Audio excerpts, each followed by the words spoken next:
Thank you Jesus, bless you Lord. दोस्तों जय मसीह। आप सभी का प्रभु यीशु मसीह के नाम में 7वें दिन पर फिर से बहुत बहुत स्वागत है। बेहद उत्साहित हूँ, खुश हूँ और आप सभी को प्रभु के अद्भुत वचन को यानी प्रकाशित वाक्य की पुस्तक को सिखाने में मुझे इस वक्त में बेहद खुशी है। दोस्तों मैं आशा करता हूँ आप लोग खैरियत से हैं, सलामत हैं। इस महामारी के बीच में आप सुरक्षित हैं, आपकी फैमिली सुरक्षित है, ऐसी आशा करते हुए आगे बढ़ना चाहता हूँ। दोस्तों कल हमने जो है एक अद्भुत टॉपिक या अद्भुत चैप्टर पे बात करी और वहाँ है प्रकाशित वाक्य की 13वीं अध्याय। जी दोस्तों, मैं जानता हूँ कि उस अध्याय ने यानी कि कल के टॉपिक ने आप सभी को बहुत कुछ सिखाया होगा, आप बहुत कुछ सीखे होंगे, ऐसी मैं आशा करता हूँ। और मुझे ये भी याद है और यकीन है कि आप लोगों ने उसको खूब शेयर किया है। कई मैसेजेस, काफ़ी कॉल्स, फीडबैक्स जो है मुझे मिलते जा रहे हैं। अगर मैं गलत नहीं हूँ, फेसबुक और यूट्यूब को मिलाकर और जो भी लोग देख रहे हैं अभी तक, मैं समझता हूँ कि 2.25 लाख लोग जो है इस अध्ययन को ले चुके हैं, सुन रहे हैं, सीख रहे हैं। मैं उसके लिए परमेश्वर का धन्यवाद देता हूँ। साथ ही साथ दोस्तों एक और चीज़ परमेश्वर की महिमा के लिए आपके बीच में बोलना चाहता हूँ, जिसके चलते हम परमेश्वर को धन्यवाद देते हैं। वह यह है कि फेसबुक पर जब टीचिंग होती है, वो चाहे रेवलेशन हो, who are the sons of God and daughters of man, या फिर दाकरस, ऐसे मैं या आस्क डैनियल राज, कोर्नेलियस का टॉक, ऐसे जितने भी जो है सब्जेक्ट पे मैं आया हूँ, मुझे धन्यवाद देने दीजिए आपके लिए और साथ ही साथ इस विषय को लेकर परमेश्वर के लिए कि कई तादाद में मैं समझता हूं कि आप लोग ऑनलाइन आते हैं और आप लोग बड़ी तादाद में देखते हैं। और मैं समझता हूं कि ऐसा रिस्पांस अभी तक जो है पूरे फेसबुक पर मुझे किसी और के लिए नहीं दिखता। और मैं उसके लिए एक ही कहूँगा कि यह परमेश्वर का अनुग्रह है जो आप लोगों का प्यार मुझे मिल रहा है। ऐसी कोई विशेषता मेरे में नहीं है, ऐसी कोई बड़ी बात मेरे में नहीं लगता हूँ या लगाता हूँ, लेकिन मैं समझता हूँ कि आप लोग जानना चाहते हैं, सुनना चाहते हैं। यही वजह है जो आप लोग इतना प्यार मुझे देते हैं, वो चाहे फेसबुक हो, यूट्यूब हो। मैं आप सभी का धन्यवाद देता हूँ। मैं समझता हूँ कि ये कुछ 50 दिन में या 60 दिन में, जब से लॉकडाउन चल रहा है, मैं समझता हूँ कि 35 से भी ज़्यादा हज़ार लोगों ने यूट्यूब पे सब्सक्राइब किया है, या उससे भी ज़्यादा हो सकता है। मैं उन सभी का धन्यवाद देता हूँ। आप जितने भी यूट्यूब पे जो सब्सक्राइब कर रहे हैं, लगातार करते जा रहे हैं, मैं समझता हूँ कि एवरी डे यूट्यूब पे जो सब्सक्राइबर्स के जो गिनती है वो 100 से भी ज़्यादा है। सो ये सब प्रभु का प्यार है, ये आपका प्यार है, ये प्रभु का अनुग्रह है। सो जैसे मैं फिर से याद दिला देता हूँ कि आपने अभी तक यूट्यूब वाले जितने देख रहे हैं सब्सक्राइब नहीं किए हैं, जल्दी से कर लें। फेसबुक पे रिक्वेस्ट भेजना बंद कर दीजिए, पेज को लाइक कर लीजिए, आप मेरे मित्र बन जाओगे। दोस्तों कुछ चीज़ें जल्दी से पूछ लेता हूँ क्योंकि आज मुझे 3 चैप्टर कवर करने हैं और ये तीनों भी चैप्टर अपने ही हिसाब से अद्भुत हैं। उसको ऊपर कर लीजिए कैप को। मैं उसके लिए परमेश्वर का धन्यवाद देता हूं कि ये 3 चैप्टर आज आपके बीच में मैं रख पाऊंगा, बिल्कुल कॉन्टेक्स्ट में, वचन के वसीले से आपके बीच में जो है मैं रखूंगा ना। आवाज़ ठीक से पहुंच रही है वो नीचे टाइप कर दें, विजुअल अभी तक जो भी है वो ठीक से दिख रहा है वो टाइप कर दीजिए। और साथ ही साथ में आप कौन से नेशन, कंट्री से हैं, कहाँ से हैं। अगर आप ग्रेस मिनिस्ट्री फेलोशिप जो मेरी कलीसिया है, अगर वो वहाँ के हैं और मेंबर्स हैं आप, चाहे मुंबई से हो, बाहर से हो, तो वो टाइप करके बता दें कि आप कहाँ से देख रहे हैं। मसीह मंथन बैठक व्हाट्सएप ग्रुप वहाँ से हैं तो वो टाइप करके बता दें। सिर्फ फेसबुक वालों के, यूट्यूब वालों के लिए नहीं, सिर्फ फेसबुक वालों के लिए, ठीक है ना। उसको ध्यान में रखें ना। साथ ही साथ कुछ कमी जो कमेंट्स बॉक्स पे कल से आ रही है, मैं उसके लिए धन्यवाद देता हूँ कि जो अनवांटेड लोग हैं, जो उल्टा सीधा कमेंट्स करते हैं, अब उनकी तादाद मैं समझता ना के बराबर है। अगर इनकेस इक्का दुक्का कोई आ भी जाते हैं तो आप लोग उसके ऊपर ध्यान नहीं देना है। आपका सिर्फ फोकस जो है क्या कहते हैं, परमेश्वर के वचन पर ही होना है, जो यहाँ पर मैं अभी इस वक्त में दिखा रहा हूँ ना। साथ ही साथ मैं समझता हूँ कि अब आप लोग भी तैयार हो गए होंगे, मैं भी यहाँ पर बिल्कुल तैयार हूँ। और ये जो टीचिंग है दोस्तों, अभी वाला, आज वाला, ये कम से कम 1.5 घंटा तक चलेगा। इसलिए आप सभी बने रहें, बिल्कुल जुड़े रहें और पेन पेपर आपका जो भी लेना है ले लीजिए और बिल्कुल तैयार रहिए। चलिए दोस्तों, यहां से मैं शुरू कर रहा हूं प्रकाशित वाक्य 14वां अध्याय, जो कि कल 13वां अध्याय हम सीख चुके हैं, आपको मैं बता चुका हूं और बड़ा अद्भुत रहा है।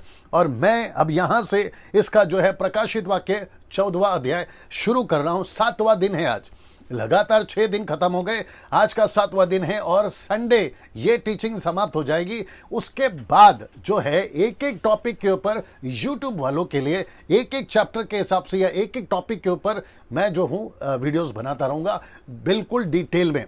तो अभी आपको जितना मिल रहा है आप वो ले लीजिए और बाकी जो और भी डिटेल में आएगी वो अलग होगा। चलिए दोस्तों, यहां से शुरू कर रहा हूं प्रकाशित वाक्य 14वां अध्याय। जी ये रहा प्रकाशित वाक्य 14वां अध्याय का पहला वचन आपके बीच में मैं पहला पढ़ देता हूं। लिखा है, फिर मैंने दृष्टि की और देखो वह मेमना सिय्योन पहाड़ पर खड़ा है और उसके साथ 1,44,000। ये जो आप लाइन देख रहे हैं रेड कलर का, लिखा है कि 1,44,000 1,44,000 जन हैं जिनके माथे पर उसका और उसके पिता का नाम लिखा हुआ है, यानी कि मेमने का और पिता परमेश्वर का नाम लिखा हुआ है ना। दोस्तों ये जो शब्द है ना सिय्योन पहाड़, अब ऐसे बहुत सारे लोग कहते हैं कि ये स्वर्ग का सिय्योन है ना। अब ये स्वर्ग का सिय्योन है या वाकई में पृथ्वी का सिय्योन है, ये अलग विषय है। लेकिन प्रश्न ये उठता है कि 1,44,000 कहां है? वो पृथ्वी पर है। कलीसिया उठा ली गई, मैं आपको बता चुका हूं 7वें अध्याय में इनका जिक्र हो चुका है। मैंने आपको यह भी कहा था कि 14वें अध्याय में ये वापस आएंगे। तो यीशु मसीह सच में इस पृथ्वी के सिय्योन पहाड़ पर, जिसका जिक्र ओल्ड टेस्टमेंट में हो चुका है, जिसका जिक्र पौलुस इब्रानियों किताब 12 अध्याय में वचन 18 से 23 अध्याय तक कर चुका है, जिसको मैंने यहां नहीं रखा है, आप लोग कैच कर लीजिए और देख लीजिएगा। तो इसका मतलब है क्या यीशु मसीह आ नहीं सकता? आ सकता है। अब आप पूछोगे कैसे? क्योंकि यीशु मसीह घोड़ों पर आएगा, जिसको कहते हैं सेकंड कमिंग, द्वितीय आगमन। तो मैं आपसे पूछूंगा कि जब पौलुस प्रेरितों की किताब 9वें अध्याय में जब दमिश्क की तरफ जा रहा था घोड़े के ऊपर, तो उसको दर्शन किसने दिया? यीशु ने। किसने बात करी उससे इब्रानी भाषा में? यीशु ने। तो यीशु जब स्टीफन की हत्या हो रही थी, तो क्या यीशु मसीह स्टीफन को नहीं दिखाई दिया?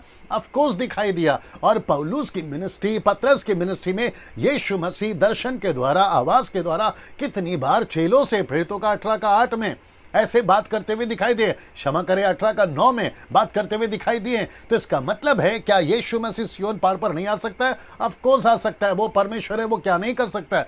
तो ये कॉन्सेप्ट यहां पर क्लियर होता है कि बात पृथ्वी की हो रही है और यीशु मसीह अपने 1,44,000 से बातें कर रहे हैं। ये हमें दिखाई देता है, जिनके माथे पर मोहर है, छाप है, सील है ना। इसको देखिए प्रकाशित वाक्य 14 का 2 लिखा है कि स्वर्ग से मुझे एक ऐसा शब्द सुनाई दिया जो जल की बहुत धाराओं और बड़े गरज का सा शब्द था, और शब्द मैंने सुना वह ऐसा था मानो वीणा बजाने वाले वीणा बजाते हों। तो ये शब्द गर्जन सा, ये शब्द बिजली सा, आपको मैं बता चुका हूं 4-5वें अध्याय में। ये परमेश्वर की आवाज है, यह यीशु की आवाज है, जिसको यहां पर हम देखते हैं ना। इसको देखिए 14 का 3 लिखा है कि वे सिंहासन के सामने और चारों प्राणियों और प्राचीनों के सामने मानो यह नया गीत गा रहे थे, और उन 1,44,000 जनों को छोड़ जो पृथ्वी पर से मोल लिए गए थे, कोई वह गीत ना सीख सकता था। इसका मतलब है कि इनके अलावा जो पृथ्वी से मोल लिए गए उनको भी नहीं आता, जो ऊपर हैं उनको भी नहीं आता,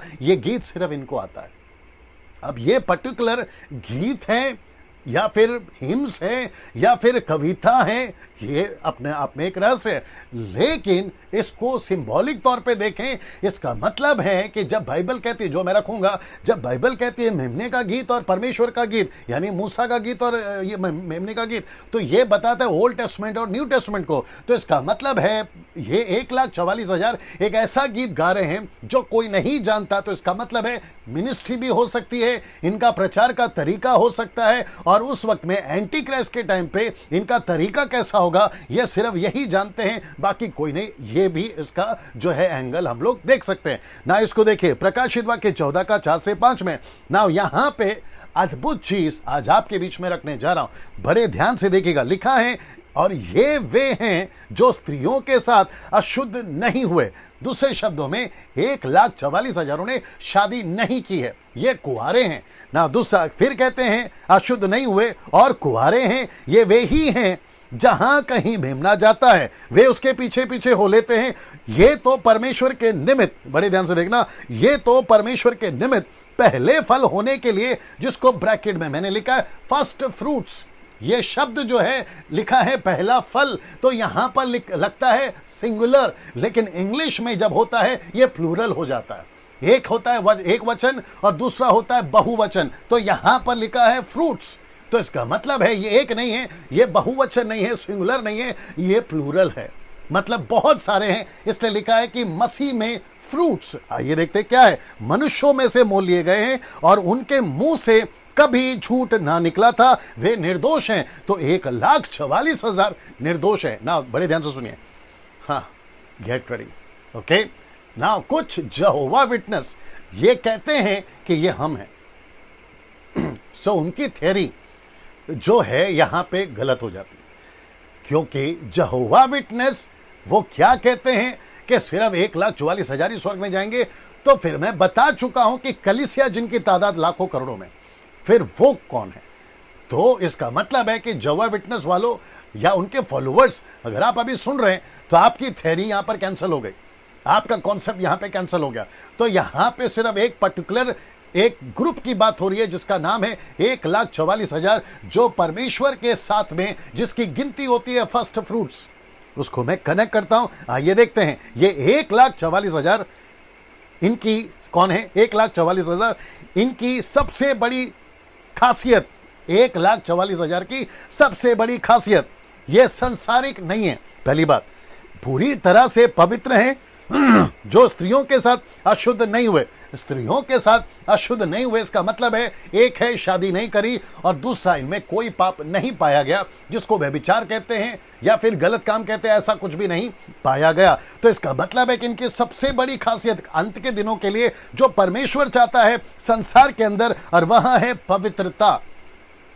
क्योंकि यीशु मसीह अगर इनके साथ काम करना है तो इनको पवित्र होना जरूरी है, और ये चीज आज के लिए भी लागू होती है। अगर कलीसिया यीशु के साथ काम करना चाहती है, पास्टर, चर्च के मेंबर्स, वर्शिपर्स, म्यूजिशियंस अगर काम करना चाहते हैं, यीशु के लिए काम करना चाहते हैं, पहली क्वालिटी है कि उनको पवित्र होना होगा। आमीन ना। बड़े ध्यान से सुनिएगा, 1,44,000 की सबसे बड़ी जो क्वालिटी है या खासियत है कि ये संसारिक नहीं है। मैं बता रहा हूं क्यों, इसको मैं कनेक्ट करने वाला हूं। क्योंकि एंटी क्राइस्ट के समय टेम्पटेशंस या टेम्पटेशन, मैं रिपीट करता हूं कि एंटी क्राइस्ट के समय टेम्पटेशन जो है पीक पर होगा। पीक समझते हैं आप, बिल्कुल हाइट पर होगा, जिसकी कोई लिमिट नहीं होगी। सड़कों पर शराब बिकेगी, सड़कों पर ड्रग्स चलेगा, सड़कों पर वेश्या खाना चलेगा, सड़कों पर वो सब कुछ चलेगा जो आज बंद दरवाजे में होता है या 4 दीवारियों में होता है। इसका मतलब है कि टेम्पटेशन इतना हैवी होगा, शॉपिंग मॉल या फिर पार्लर या थिएटर्स या आप जहां कहीं पे भी देखोगे तो टेम्पटेशन जो है वो पीक पर होगा। पीक आप समझते हैं ना। मैं आपको कुछ चीजें बता देता हूं, वो चाहे सेक्स हो, वो चाहे वाइन हो, वो चाहे मनी हो। मैं वापस आता हूं, ये तीनों चीज पीक पर होगा, जिसकी सीमा कोई नहीं होगी। इसका मतलब है कि अंत के दिनों में एंटी क्राइस्ट के टाइम पे परमेश्वर को ऐसे लोग चाहिए ही होगा जो यीशु के लिए ईमानदारी से काम करे, सच्चाई से काम करे। इसलिए 1,44,000 को परमेश्वर ने चुन के रखा है। ये वही 7वें अध्याय और 14वें अध्याय का एक ही ग्रुप है। मैं वापस कहता हूं ना, इसका मतलब है कि टेम्पटेशन पीक पर होगा और इन सभी को या इन सभी से ये बिल्कुल भी डिस्टर्ब नहीं होंगे, ये बिल्कुल भी डिस्टर्ब नहीं होंगे। जी, सब ठीक चल रहा है। मैं वापस कहता हूं, ये बिल्कुल डिस्टर्ब नहीं होंगे। टेम्पटेशन कितना भी हो, प्रलोभन कितना भी हो, परीक्षाएं कितना भी हो, मैं वापस कहता हूं, अगर ये जी सकते हैं तब, तो हम भी जी सकते हैं अब।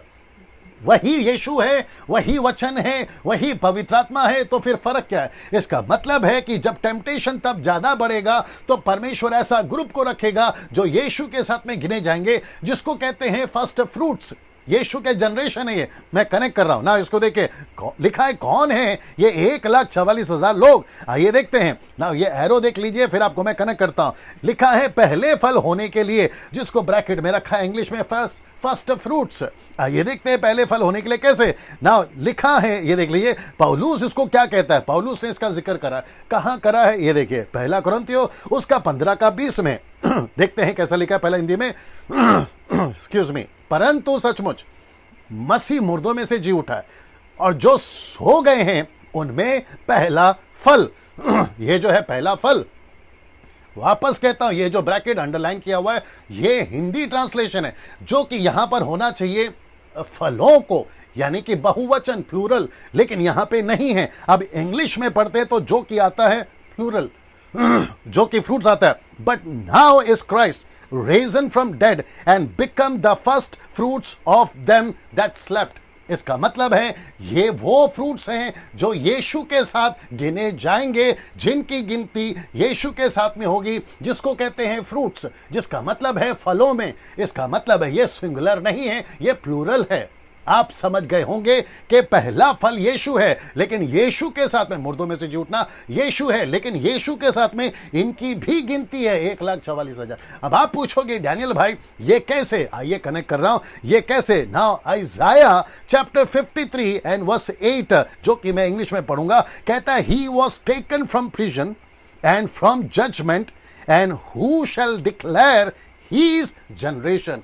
Who shall declare his generation? तो उसका जनरेशन कौन है? जी दोस्तों 1,44,000। ये उसका जनरेशन कैसे हो गया? ये 1,44,000 उसके फ्रूट्स में कैसे काउंट होते हैं? उसके पुनरुत्थान में, उसके पास पहले झिलाए जाने में ये काउंट कैसे होते हैं? अब देखिए कौन है ये जनरेशन, बड़े ध्यान से सुनिए, कनेक्ट कर रहा हूं। मत्ती की किताब उसका 2 अध्याय वचन 13 से 17, ये वो कनेक्शन है जिसको मेरी लड़की पढ़ेगी और मैं चाहता हूं कि आप लोग बड़े ध्यान से सुनेंगे। Matthew chapter 2 and verse 13 to 17, आइए सुनते हैं। उनके चले जाने के बाद प्रभु के एक दूत ने स्वप्न में यूसुफ को दिखाई देकर कहा, उठ, उस बालक को और उसकी माता को लेकर मिस्र देश को भाग जा, और जब तक मैं तुझसे न कहूँ तब तक वहीं रहना, क्योंकि हेरोदेस इस बालक को ढूंढने पर है कि उसे मरवा डाले। तब वह रात ही को उठकर बालक और उसकी माता को लेकर मिस्र को चल दिया, और हेरोदेस ने मरने तक वही रहा, इसलिए कि वह वचन जो प्रभु ने भविष्यद्वक्ता के द्वारा कहा था पूरा हो, मैंने अपने पुत्र को मिस्र से बुलाया। जब हेरोदेस ने यह देखा कि ज्योतिषियों ने उसके साथ धोखा किया है, तब वह क्रोध से भर गया और लोगों को भेजकर ज्योतिषियों के द्वारा ठीक ठीक बताए गए समय के अनुसार बेतलहम और उसके आसपास के स्थानों के सब लड़कों को जो 2 वर्ष के या उससे छोटे थे मरवा डाला। तब जो वचन यिर्मयाह भविष्यद्वक्ता के द्वारा कहा गया था वह पूरा हुआ। ओके नाउ दोस्तों, आपने अभी देखा, get ready with this. Okay now दोस्तों, आपने अभी सुना, लड़की ने पढ़ा कि 2 साल के बच्चे कट गए, 2 साल के बच्चे कट गए। इसका मतलब है कि उनको मार दिया गया। तो आपको मैंने अभी कहा कि he will declare his generation. तो इसके जनरेशन कौन है? 1,44,000। मैं इसका कनेक्शन देने जा रहा हूं यिर्मयाह की पुस्तक, उसका 31वां अध्याय 15 से 16, द बुक ऑफ यिर्मयाह चैप्टर 31, 15 एंड 16, बिल्कुल पैरेलल, बिल्कुल सिमिलर। ये स्क्रिप्चर यिर्मयाह रिपीट करता है, लेकिन उसमें एक चीज ऐड करता है। ये देखते कैसे जी। यहोवा यह भी कहता है, सुन, रामानगर में विलाप और बिलक बिलक कर रोने का शब्द सुनने में आता है। राहेल अपने लड़कों के लिए रो रही है और अपने लड़कों के कारण शांत नहीं होती, क्योंकि वे जाते रहे। यहोवा यह कहता है, रोने पीटने और आंसू बहाने से रुक जा, क्योंकि तेरे परिश्रम का फल मिलने वाला है और वे शत्रुओं के देश से लौट आएंगे। ना दोस्तों, आपने अभी सुना हिंदी में, मैं आपके बीच में वापस इसको रख रहा हूं। यिर्मयाह कहता है, यहोवा यह भी कहता है, सुन, रामानगर में विलाप और बिलक बिलक कर रोने का शब्द सुनने में आता है। राहेल अपने लड़कों के लिए रो रही है और अपने लड़कों के कारण शांत नहीं होती, क्योंकि वो जाते रहे। मतलब इजरायलियों के गोत्र से, जिसको 12 गोत्र कहा गया, जहां से 1,44,000 को चुना गया, ये याकूब के वंशज से शुरू होता है, जिसको इजराइल भी कहते हैं। ये यहां से, क्योंकि बच्चे जाते रहे, गोत्र के बच्चे मर गए, तो ये शब्द कहता है वो जाते रहे। यिर्मयाह का ट्रांसलेशन है, यिर्मयाह का एंगल है, लेकिन वही वचन 16 में कहता है यिर्मयाह, यहोवा यूं कहता है, रोने पीटने और आंसू बहाने से रुक जा। ऐसा क्यों? मतलब मत रो। मत्ती में रोने दिया, लेकिन यहां पे कहता है मत रो। क्यों मत रो? क्योंकि तेरे परिश्रम का फल मिलने वाला है। इसका मतलब है कि वो बच्चे वापस आएंगे, वे शत्रुओं के देश से लौट आएंगे। इसका मतलब है 1,44,000 ये बच्चे वापस आएंगे, जैसा हनोक वापस आएगा, जैसा एलिया वापस आएगा। ये सारी बातें इंडिकेट करती है कि 1,44,000 वापस आएंगे, और ये उस वक्त में आएंगे जब महाक्लेश पृथ्वी पर चल रहा होगा, जिसको 7.5 साल के बाद में, जो आधा पीरियड है 3.5 साल का, ये वहां से मिनिस्ट्री करना शुरू कर देंगे। अब इसका पूरा डिटेल, इसकी पूरी खुलासा मैं समझता हूं कि जब यह घटना घटेगी तो बिल्कुल स्पष्ट, दूध का दूध और पानी का पानी तब तो हो ही जाएगा, लेकिन हम नहीं रहेंगे, जो रहेंगे वो देखेंगे ना। इसका मतलब है कि दोस्तों ये चित्र बताता है, ये वचन बताता है कि 1,44,000 लौट कर वापस आएंगे और यीशु मसीह कर सकता है ना। प्रकाशित वाक्य 14:6, मैं यहां से आगे बढ़ रहा हूं क्योंकि मुझे 3 चैप्टर कवर करना है। फिर मैंने एक और स्वर्गदूत को देखा, आकाश के बीच में उड़ते हुए देखा, जिसके पास पृथ्वी पर के रहने वालों की हर एक जाति, कुल, भाषा और लोगों को सुनाने के लिए सनातन सुसमाचार था। ये सुसमाचार जो कि प्रकाशित वाक्य 14:6 कहता है कि उस वक्त के लोगों के लिए सुसमाचार सुनाने के लिए स्वर्गदूत को आकाश के बीच में उड़ते हुए देखा। एक ऐसा एंजल, एक ऐसा स्वर्गदूत पृथ्वी पर उड़ेगा उन दिनों में, जिनके पास में सनातन सुसमाचार होगा अन्य जातियों के लिए ना। इसको देखिए, प्रकाशित वाक्य 14:7 में उसने बड़े शब्द से कहा, परमेश्वर से डरो, उसकी महिमा करो, क्योंकि उसके न्याय करने का समय आ पहुंचा है। उसका भजन करो जिसने स्वर्ग और पृथ्वी और समंदर और जल के सोते बनाए हैं। इसका मतलब है कि तुम एंटी क्राइस्ट की आराधना मत करो। एंटी क्राइस्ट का जो फॉलन चर्च है, जिसको मैं प्रकाशित वाक्य 17वें अध्याय में लेकर आऊंगा, ऐसी कलीसिया के पीछे मत जाओ। जीसस क्राइस्ट, ऐसे लोगों को फॉलो मत करो, ऐसे चर्च को फॉलो मत करो जो एंटी क्राइस्ट से बिलोंग है, उसके पीछे मत चलो। और यही चीज मैं आज भी कह रहा हूं। आज भी बहुत सारे फॉलन चर्चेस हैं, आज भी बहुत सारे एंटी क्राइस्ट से बिलोंग चर्चेस हैं, आज भी बहुत सारे इल्यूमिनेटीज के चर्चेस हैं, जिसको हमको सावधानी से देखना होगा।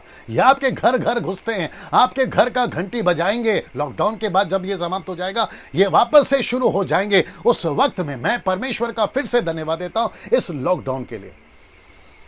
जी, वापस कहूंगा उस स्टेटमेंट को कि जहां 25, 26, 40, 50 साल में हम पास्टर्स चर्च में भुला भुला के, मेगा चर्च, छोटा चर्च, बड़ा चर्च, 10 का चर्च, 100 का चर्च भुला भुला के नहीं सिखा सके, ये लॉकडाउन के दरमियान परमेश्वर ने घर बिठाकर उनको अपने साथ जोड़ लिया। Can you believe this? इसका मतलब है जरिया कोई भी बनाओ, आप बने हो, मैं बना हूं, मेरे वीडियोस बने हो, वचन बना हो, जो भी बना हो, लेकिन परमेश्वर कहता है कि डैनियल, तुम लोगों ने चर्च में बुला बुला कर, कॉन्सर्ट करवा करा कर, कन्वेंशन करवा करा कर, क्रूसेड करवा करवा कर, कॉन्फ्रेंसेस करवा करा कर, जितना नहीं जोड़ सके उतना मैं जोड़ दिया हूं ये 50-60 दिन के अंदर। सो मैं वापस कहता हूं कि आपको अब जितने मेंबर्स हैं, यीशु के फॉलोवर्स हैं, अब वो इतने होशियार हो गए, मुझे उसकी बात की खुशी है। अब ये परखेंगे कौन सही है कौन गलत है, अब ये परखेंगे कौन पास्टर सही है कौन पास्टर गलत है। सोशल मीडिया पे वो चाहे डैनियल राज हो या मुझ जैसे लोग, उनको परखेंगे। अब कैसा लगेगा सुन लीजिए। अब पुलपिट पे जो पास्टर खड़ा होकर प्रचार करेगा ना लॉकडाउन के बाद, जब चर्च की पूरी आज़ादी हो जाएगी कि खुलेआम चर्च चलाओ, उस वक्त में पास्टरों तुमको बहुत सावधानी से अपने नोट्स को तैयार करके प्रचार करना है, क्योंकि चर्च में ऐसे लोग बैठेंगे जो प्रेरितों के 17:11 के अनुसार, जहां लिखा है कि पौलुस प्रचार तो करता था, लेकिन वहां के लोग जांचते थे कि पौलुस क्या प्रचार कर रहा है। तो ऐसा वक्त आएगा, आप कुछ भी नहीं बकवास कर सकते पुलपिट के ऊपर, आप कुछ भी नहीं बोल सकते यूट्यूब के ऊपर, फेसबुक के ऊपर। अब आपको बहुत सतर्क होना होगा। दूध का डब्बा लेकर घूमना बंद कर दो। मैं वापस कहता हूं कि दूध का डब्बा लेकर घूमना बंद कर दो, मिल्क बॉटल लेना लेकर घूमना बंद कर दो। अब क्योंकि बच्चे घर बैठे बैठे लॉकडाउन के दरमियान परमेश्वर का मीट खाना सीख गए, क्योंकि उनके दांत बड़े हो गए हैं और उनको पता चल गया है कि वो क्या खा रहे थे और अब उनको क्या खाना चाहिए। परमेश्वर का उसके लिए धन्यवाद हो ना। वापस आते हैं इसके ऊपर में, जो कि बताता है कि जो कि कहता है, उसने बड़े शब्द से कहा, परमेश्वर से डरो, उसकी महिमा करो, क्योंकि उसके न्याय करने का समय आ पहुंचा है। उसका भजन करो जिसने पृथ्वी पर समंदर और जल के सोते बनाए। तो यहां पे बात कर रहा है यीशु की आराधना करो, यीशु के पीछे करो ना। जब भी भजन, जब भी वर्शिप, जब भी गीत का जिक्र होता है, तो ये कॉन्सेप्ट है जो कि कहता है कि हम किसके आराधक हैं। तो आराधना सिर्फ गीत नहीं होता है, हम टोटल कॉन्सेप्ट लेकर चलना है, जिसको हम कहते हैं हम तो उसकी आराधना करते हैं। इसका मतलब है वो टोटल ओवरऑल की बात कर रहा है, ठीक है ना। इसको देखिए, सनातन सुसमाचार था महाक्लेश के वक्त में, ये शब्द देख लीजिए, सनातन सुसमाचार था, जिसको कहते हैं महाक्लेश के वक्त में सुसमाचार ही बड़ा सहारा होगा। किसके लिए? उन लोगों के लिए जो एंटी क्राइस्ट के दरमियान हो सकता है कि कहीं कमजोर हो गए होंगे, कहीं टूट गए होंगे, कहीं हताश हो गए होंगे। तो उस वक्त में सुसमाचार ही सहारा होगा, जैसे आज भी सुसमाचार सहारा है। यीशु का वचन लिखा है ना, मत्ती 24 का अगर आप 35 से पढ़ते हो, आकाश और पृथ्वी टल सकती है लेकिन उसका वचन कभी नहीं टलेगा। Can you believe this? इसका मतलब है प्रभु कहता है कि सुसमाचार अंत के दिनों में सहारा बनेगा। आज भी सहारा है तो तब भी सहारा बनेगा। प्रकाशित वाक्य उसका 14 का 8 क्या कहता है, देखिए, फिर इसके बाद एक और स्वर्गदूत, दूसरा स्वर्गदूत यह कहता हुआ आया कि गिर पड़ा वह बड़ा बाबुल, गिर पड़ा जिसने अपने व्यभिचार के कोपमय मदिरा सारी जातियों को पिलाया, जिसको कहता है वो फॉलन एंजल। मैं रखूंगा उसका चित्र, जिसको कहते हैं फॉलन एंजल। और यहां पे इसका जिक्र है, देख लीजिए, उसके माथे पर यह नाम लिखा था जो कि कहता है भेद, बड़ा बाबुल, पृथ्वी की वेश्याओं और घृणित वस्तु की माता। चर्च को कई बार स्त्री माता बोला गया। तो इसका मतलब है कि बात हो रही है 17वें अध्याय के वचन 5 की, जो मैं आपको बताऊंगा कल। ये देख लीजिए चित्र, ये देख लीजिए चित्र जी, लाइट को देख लो जी दोस्तों, ये देख लीजिए चित्र। ऐसे चित्र यूहन्ना ने देखा जो कि उस ड्रैगन के ऊपर बैठी है, जिसको एंटी क्राइस्ट, फॉलन एंजल या लूसीफर कहते हैं, उसके ऊपर बैठी है। ये है फॉलन एंजल, जिसको नाम दिया है घृणित वस्तुओं की माता। इसका मतलब है वेश्या का जिक्र हो रहा है। ये चर्च वेश्या वाला काम का मतलब कईयों को जो है संसारिक हो जाएगी, ऐसी कलीसिया है। जब कल बात करूंगा तो समझ में आ जाएगा ना। इसको देखिए, प्रकाशित वाक्य 14 का 9 से 12 यहां पे देख लीजिएगा, तक का पद एक चेतावनी है। मैं रिपीट करता हूं, प्रकाशित वाक्य 14 अध्याय, जो कि अभी हम 14वें अध्याय में 9 से लेके 12 तक में एक चेतावनी का पद है। चेतावनी का पद है। आइए देखते हैं वो चेतावनी का पद क्या है। फिर इनके बाद एक और स्वर्गदूत बड़े शब्द से ये कहता हुआ आया कि जो कोई उस पशु और उसकी मूरत की पूजा करे वह अपने माथे या अपने हाथ पर उसकी छाप ले। आगे देखिए, तो वह परमेश्वर का प्रकोप की नीरा मदिरा जो उसके क्रोध के कटोरे में डाली गई है पिएगा, और पवित्र सरदूतों के सामने, मेमने के सामने आग और गंधक की पीड़ा में पड़ेगा। उनकी पीड़ा का धुआं युगानुयुग उठता रहेगा। और जो उस पशु और उसकी मूरत की पूजा करते, जो उसके नाम की छाप लेते, उनको रात दिन चैन ना मिलेगा। फिर इसको देखिए, पवित्र लोगों का धीरज इसी में है जो परमेश्वर की आज्ञाओं को मानते और पशु पर, यीशु पर, क्षमा करे, यीशु पर विश्वास रखते हैं। तो इसका मतलब है कि ये जो वचन है आपके बीच में मैंने अभी रखा, ये उसको बताता है ना। इसको देखिए दोस्तों, प्रकाशित वाक्य 13 का, क्षमा करें 14 का 13, जो कि एक ऐसा स्क्रिप्चर है जो कहता है कंफर्ट स्क्रिप्चर, कंफर्ट वाला स्क्रिप्चर, तसल्ली देने वाला स्क्रिप्चर। मैं आपको बताता हूं कैसे, इसको पढ़ लेते हैं। लिखा है, मैंने स्वर्ग से ये शब्द सुना कि लिख, जो मुर्दे, बड़े शब्द को ध्यान से सुना, जो मुर्दे प्रभु में मरते हैं वे अब से धन्य हैं।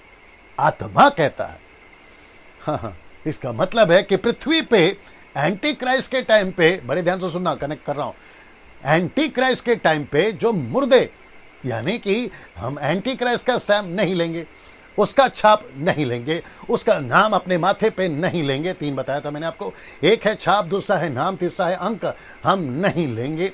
तो ऐसे लोग जब मरेंगे तो आत्मा कहती है पृथ्वी पे, क्योंकि पवित्र आत्मा उस वक्त पृथ्वी पे भी होगा, जैसे ओल्ड टेस्टमेंट में होता था, आता था जाता था, वैसे पवित्र आत्मा होगा। कलीसिया तो चली गई 7वें अध्याय में।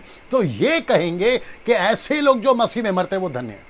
सीरियस, इसलिए मैंने क्या कहा, कंफर्ट वाला स्क्रिप्चर है ये वाला कंफर्ट वाला वचन है। कहता है कि आपसे जो मुर्दे प्रभु में मरते हैं वो धन्य है।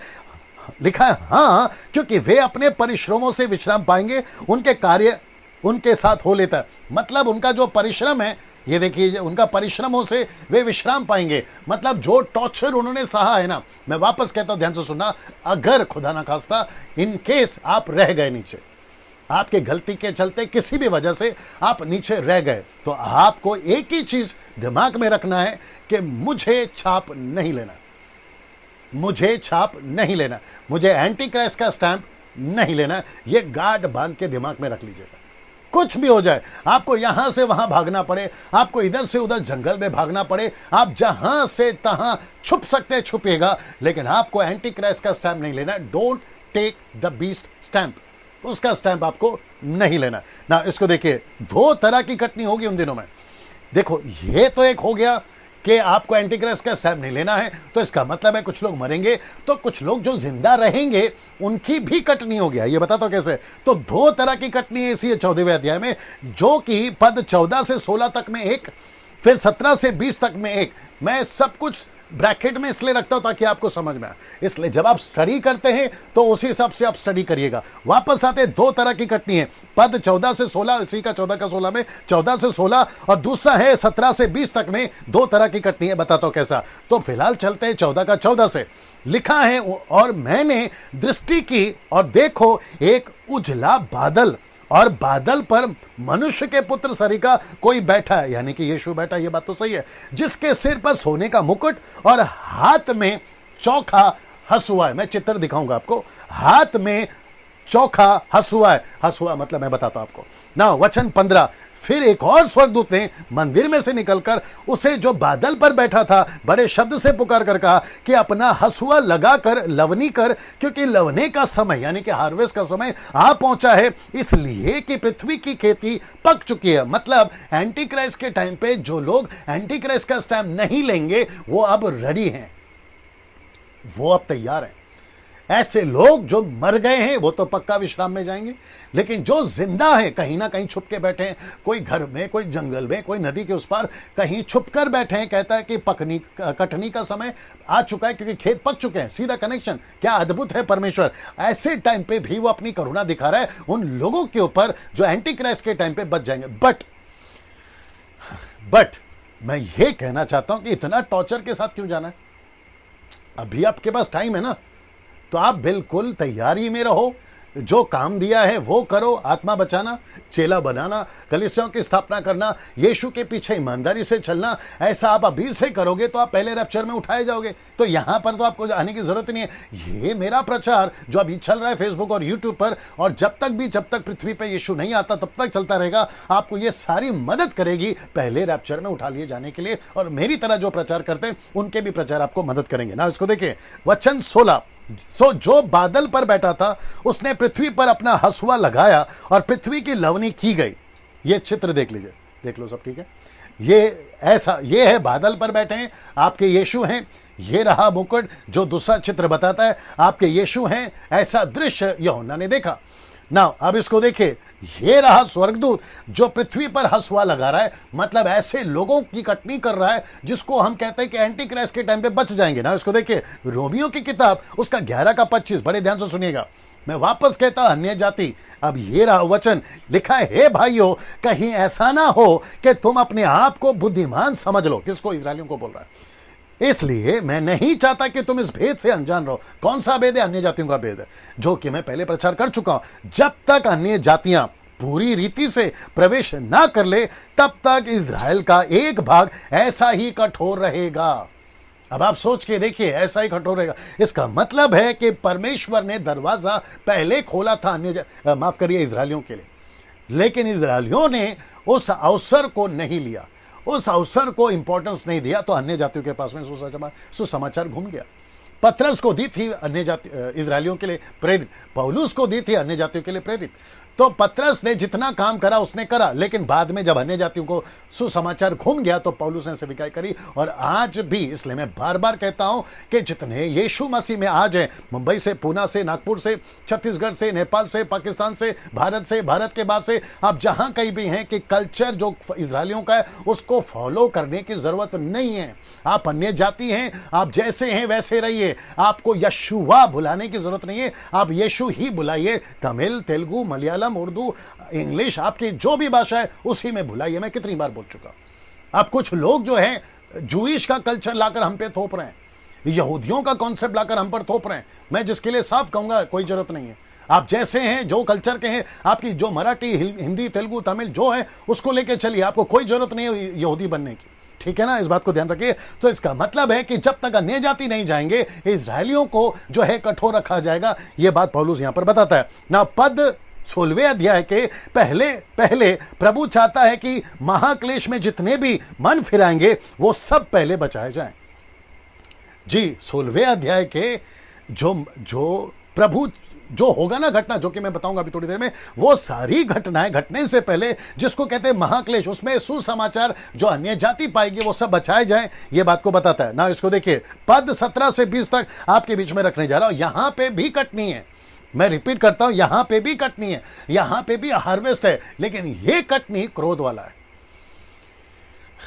इसको कहते हैं क्रोध वाला कटनी। मैं आपको साबित करता हूं कैसे। मैं वापस आता हूं, परमेश्वर का क्रोध जिसको कहते हैं, ये भी एक हार्वेस्ट है, ये भी एक कटनी है। यहां पे भी हसुआ चलाया जाएगा। लेकिन आइए देखते हैं कैसे। 17 से 18 तक में पढ़ते हैं। फिर एक और स्वर्गदूत उस मंदिर में से निकला जो स्वर्ग में है, और उसके पास भी चौका हसुआ है। देखो, उसके पास भी चौका हसुआ है। फिर एक और स्वर्गदूत जिससे आग पर अधिकार था, वेदी से निकला, जिसके पास चौका हसुआ था, उससे ऊंचे शब्द से कहा, अपना चौका हसुआ लगाकर पृथ्वी की दाखलता के गुच्छे काट ले, क्योंकि उसकी दाख पक चुकी है। इसका मतलब है कि पहला कटनी है अन्य जातियों का, इस वचन के मुताबिक कटनी है इजरायलियों का। लेकिन यहां पे कुछ लॉजिक है, मैं आपको बताता हूं लॉजिक है। सब ठीक चल रहा है यहां पे ना, वो लॉजिक क्या है मैं कनेक्ट करने जा रहा हूं। मैं वापस कहता हूं, ये आपके होश उड़ा देगा। परमेश्वर का काम कैसा है देखिए ना। ये है हसुआ, ठीक है ना। ये है दाखलता। अब आपसे एक प्रश्न पूछूंगा, क्या कभी अंगूर के बगीचे को या फिर अंगूर की डालियों को ऐसे हसुआ से काटा जाता है? आप गेहूं काटो, आप ज्वार काटो, आप कॉर्न्स को काटो, लेकिन अंगूर के बगीचे को कौन काटता है? ऐसा कोई नहीं काटता। लेकिन आपको पता है यहां पर क्या लिखा है? उसको कहा है कि हसुआ लगाकर पृथ्वी की दाखलता काट ले। ये देखो, काट ले। इसका मतलब है यीशु ने क्या कहा था? यूहन्ना 15:1 में उसने कहा, जो डाली मुझ में है, दाखलता की बात कर रहा है, जो डाली मुझ में है अगर फलती है उसको वो छांटता है, लेकिन जो नहीं फलती है उसको वो काटता है। लेकिन वहां नहीं लिखा कि कैसे काटेगा, इससे काटेगा। तो इसका मतलब क्या है? तो यह बताता है कि परमेश्वर का गुस्सा, ये अंगूर की दाखलता कौन है, मैं आपके बीच में रखने जा रहा हूं। And you will be shock and you will be blessed, और आप बहुत कुछ सीखोगे। और मैं वापस कहता हूं, आपको प्रभु के वचन से प्यार हो जाएगा और आप स्टडी के और भी गहराई में जाओगे। आइए आपके बीच में रखने जा रहा हूं, क्या कभी दाखलता का फल हसुआ से काटा जाता है? जिसका जवाब है नहीं। लेकिन यहां पर कहा है कि काटो ना। इसको देखिए, मत्ती 13:41, जो कि कहता है मनुष्य का पुत्र, मैथ्यू 13:41, मनुष्य का पुत्र अपने स्वर्गदूतों को भेजेगा और वह उसके राज्य में से सब ठोकर के कारणों को, ये ठोकर के कारण कौन है? इजरायली।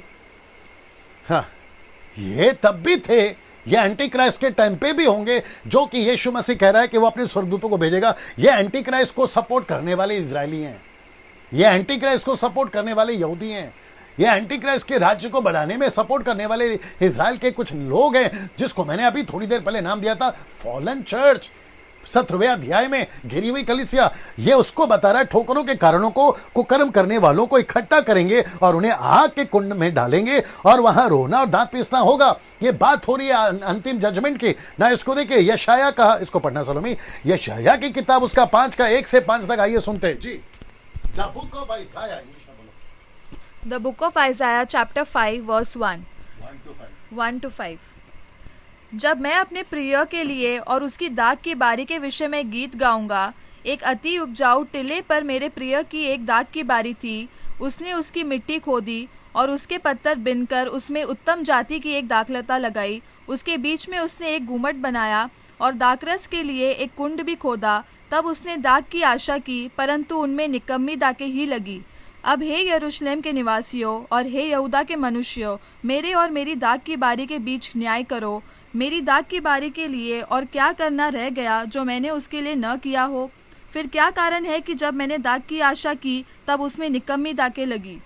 अब मैं तुमको बताता हूँ कि अपनी दाख की बारी से क्या करूँगा। मैं उसके कांटे वाले बाड़े को उखाड़ दूंगा और कि वह चट्टान की जाए और छट की जाए, और उसकी दीवार को ढा दूंगा और वह रौंदी जाए। बस, that's it. Now, दोस्तों, आपने पूरा सुन लिया और मैंने आपके बीच में यहाँ पे रख भी दिया। नाउ ऐसा लिखा है, फिर क्या करूं? मतलब परमेश्वर फ्रस्ट्रेट हो गया है, उकता गया है, थक गया है, कहता है मैंने क्या नहीं किया। और पता है ये कौन सी बारी है? ये देखो, शब्द देखो, जिसको कहता है प्रिय। मतलब ये इजराइल की नेशन है, ऐसे लोग हैं जिनको कहता है, ये देखिए, कांटे वाले बाड़े, जिसको परमेश्वर कहता है मैं काट दूंगा, उसको छांट दूंगा, और फिर वो कहता है ताकि वो रौंदी जाए। अब आपको बताता रौंदना कैसा होता है। ये वो इजरायली होंगे जिसको ब्रैकेट में मैंने डाला है प्रिय की एक दाग की बारी, मतलब यीशु मसीह के प्रिय दाग की बारी, कहता है ये वो इजरायली होंगे जो एंटी क्राइस्ट को सपोर्ट करेंगे। मैं रिपीट करता हूं, एंटी क्राइस्ट को सपोर्ट करेंगे, ये उनकी बात हो रही है। तो हसुआ दो तरीके का लगा है अभी तक। एक है अन्य जातियों के लिए जिन्होंने एंटी क्राइस्ट के सामने नहीं झुका, उन्होंने विश्वास नहीं किया उसके ऊपर, और उसकी भी कटनी हुई अच्छाई के लिए, उनके परिश्रम का विश्राम। फिर दूसरा भी हसुआ लगाया गया, जो कि मैंने आपको अभी बताया, ये वाला जो कहता है कि उन अंगूर के बगीचे को काट ले, जबकि हसुए से नहीं काटते। ये आत्मिक बात है जो कि मैं आपको बता चुका हूं ना दोस्तों। इसका मतलब है कि ऐसे लोगों को परमेश्वर उखाड़ देगा, ऐसे लोगों को प्रभु निकाल देगा। मत्ती 23 का 27 पर 47, मैथ्यू 23:37। आइए देखते क्या लिखा है। लिखा है कि हे यरूशलेम, तू जो भविष्यवक्ताओं को मार डालता, जो तेरे पास भेजे गए उन्हें पथरवा करता, कितनी ही बार मैंने चाहा कि जैसे मुर्गी अपने बच्चों को अपने पंखों के नीचे इकट्ठा करती है, वैसे ही मैं भी तेरे बालकों को इकट्ठा कर लूं, परंतु तुमने ना चाहा। ये देखिए, ये सब भविष्य के वचन है, ये सब एंटी क्राइस्ट के टाइम के वचन है जो यीशु मसीह ने यहां पर बोला है ना। इसको देखिए, प्रकाशित वाक्य 14 का 19 से 20 में। अब ये अध्याय समाप्ति पर आने वाला है, फिर 2 चैप्टर है मैं जो बात करूंगा, और एक चैप्टर छोटा है, फिर मैं बताता हूं क्या चीज है, और वो है 15वां अध्याय। लिखा है कि उस स्वर्गदूत ने पृथ्वी पर अपना हसुआ डाला, पृथ्वी की दाखलता का फल काट कर अपने परमेश्वर के प्रकोप के भाड़े रस के कुंड में डाल दिया।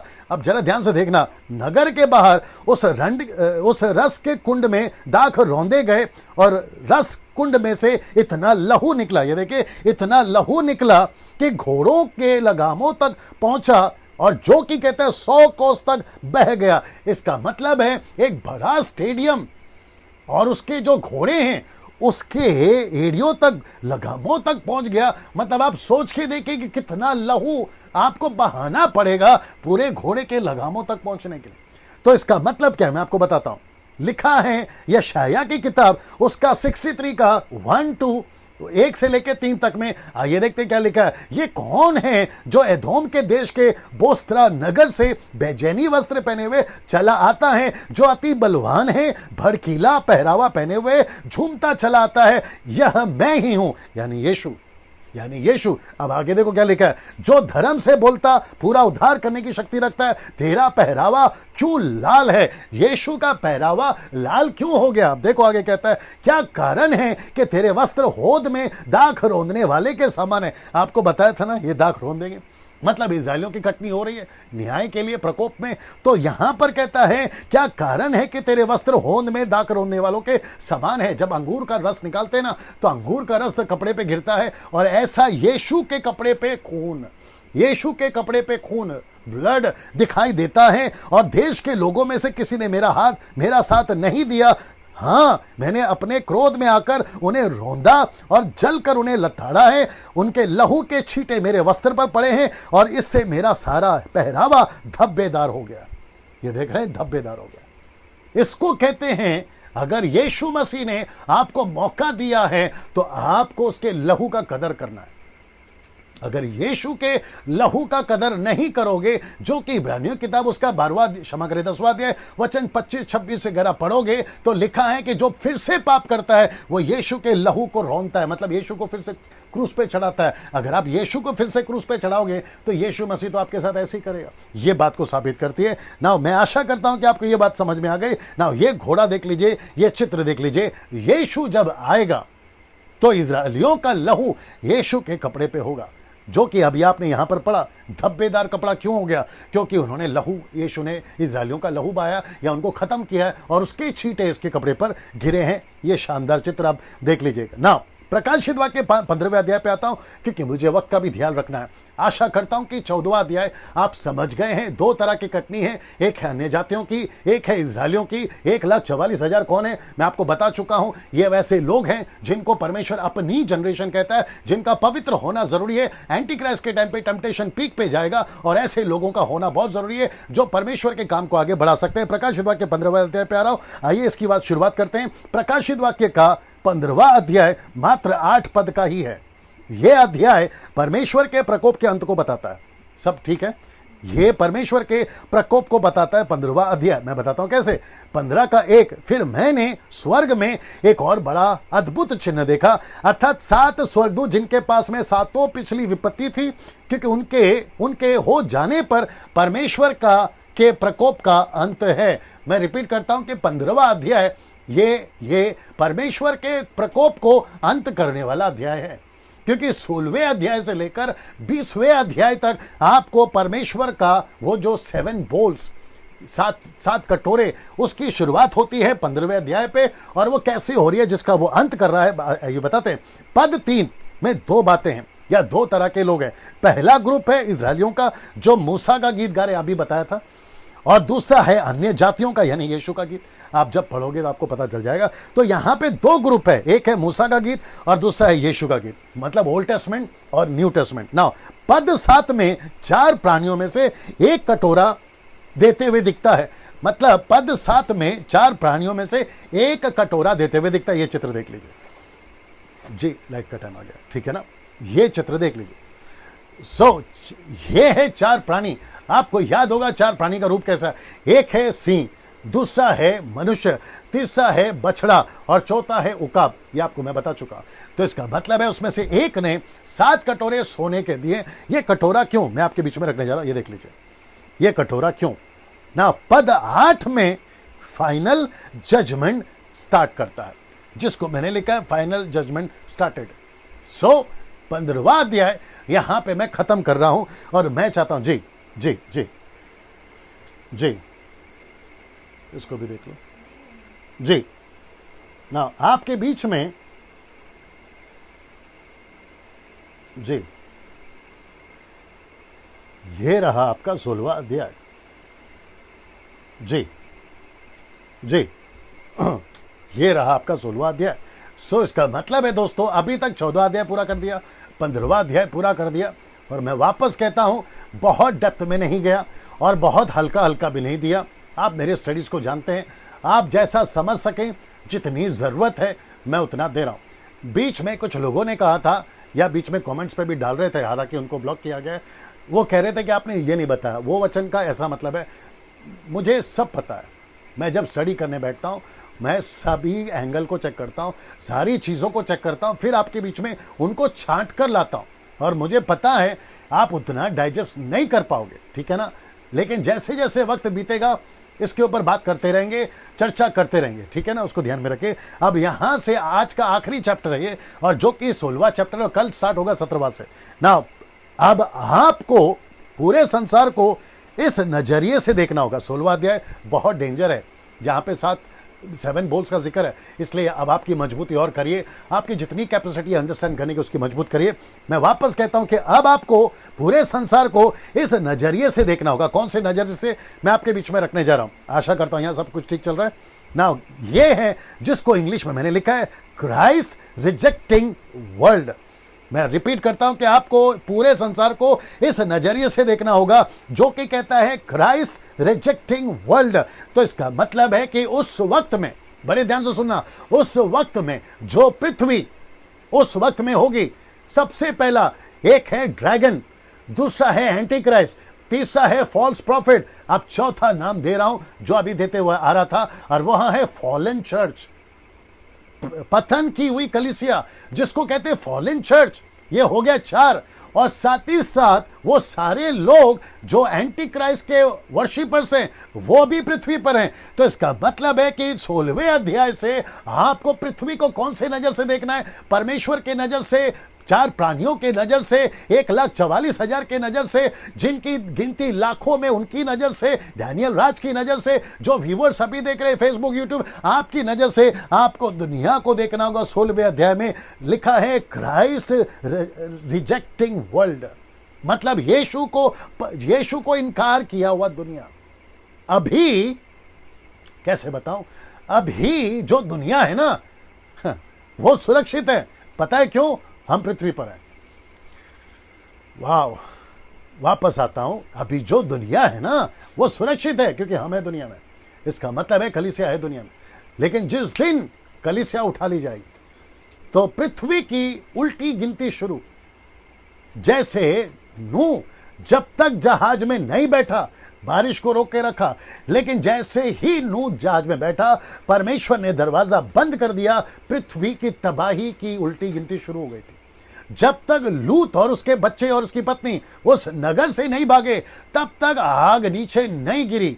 वैसे ही परमेश्वर अब पृथ्वी पर जब तक सबको बांट नहीं लेता, सबको बचा नहीं लेता, सबको ठीक से सुरक्षित कर नहीं लेता, तब तक जो है परमेश्वर पृथ्वी को रोके रखा था। लेकिन 16वें अध्याय में अब ये कौन सी दुनिया हो गई है जिसको मैंने इंग्लिश में डाला है क्राइस्ट रिजेक्टिंग वर्ल्ड।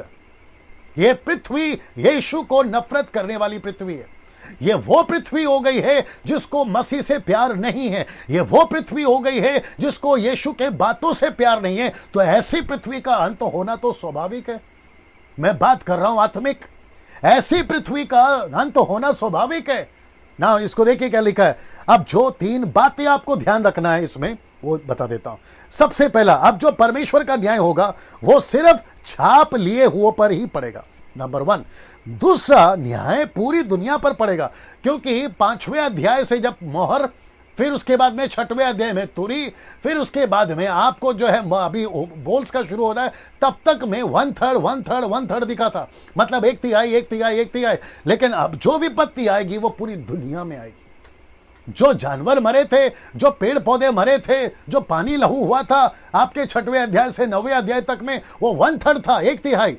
लेकिन अब जो घटना घटेगी वो पूरी दुनिया में घटेगी। इसलिए वापस कहता हूं मेरे साथ में बने रहे। ये चैप्टर बहुत कुछ बात करेगा अंत के दिनों के बारे में। तो ये हुआ दूसरा। ये रहा तीसरा, जो मन फिरा चुके होंगे उन पर यह विपत्ति नहीं पड़ेगी। अब आप कहोगे डैनियल भाई क्या यहां पर 16वें अध्याय में भी विश्वासी रहेंगे? तो जवाब है जी हां। अब आप पूछोगे कैसे? आपको जल्दी से बताता हूं। ऐसे, जब हनोक उठा लिया गया तो हनोक पृथ्वी पे नहीं था, लेकिन नूह था पृथ्वी पे। मैं रिपीट करता हूं कि 5वें अध्याय पे हनोक उठा लिया गया, 6वें अध्याय पे पृथ्वी को समाप्त करने की बारी आ गई, और 11वें अध्याय तक पूरी पृथ्वी समाप्त होकर फिर एक नया युग हुआ था। तो क्या परमेश्वर ने उसी पृथ्वी पे नूहा को नहीं बचाया था? बचाया था। हनोक को उठा लिया। हनोक पृथ्वी पे नहीं है, लेकिन नूहा पृथ्वी पर है। वैसे ही कलीसिया पृथ्वी से उठा ली गई है, और जो यीशु के वक्त, एंटीक्राइस्ट के वक्त में जो यीशु को मानेंगे नूह की तरह, वो तो सुरक्षित रहेंगे। तो जैसे नूह को सुरक्षित रख सकता है, तो क्या उनको सुरक्षित नहीं रख सकता? अब आप कहोगे डैनियल भाई आप कैसे बोल सकते हैं? इसलिए तो लिखा है ना कि जिस पर एंटीक्राइस्ट का छाप है उसी पर यह विपत्ति आएगी। तो इसका मतलब है कि वहां ऐसे लोग भी होंगे। अगर कोई कहता है ना केवल इनको मारो, तो इसका मतलब है दूसरे लोग भी हैं। कोई अगर कहता है सिर्फ इनको दो, तो इसका मतलब है कोई और भी है। कोई कहता है कि सिर्फ इनकी गिनती करो, तो इसका मतलब है कोई और भी है जिनकी गिनती करना बाकी है। तो लिखा है कि छाप सिर्फ उन्हीं पर जिसके माथे पे एंटीक्राइस्ट का स्टैंप है। तो ऐसे लोग भी होंगे तब भी, वो चाहे यहूदियों में से हो, इजरायलियों में से हो, पूरी दुनिया में से कहीं से भी हो, वो वहां होंगे। तो कहता है कि उनकी हानि नहीं करना। तो ये 3 बातें आपको याद रखना है जब ये स्टडी मैं आपको दे रहा हूं। आगे बढ़ते हैं। प्रकाशित वाक्य 16:1। फिर मैंने मंदिर में किसी को ऊंचे शब्द से उन 7 स्वर्गदूतों से यह कहते सुना। बड़े ध्यान से सुनिएगा। कहता है कि जाओ। क्या कहता है? जाओ। कहता है कि जाओ, परमेश्वर के प्रकोप के 7 कटोरों को पृथ्वी पर उंडेल दो।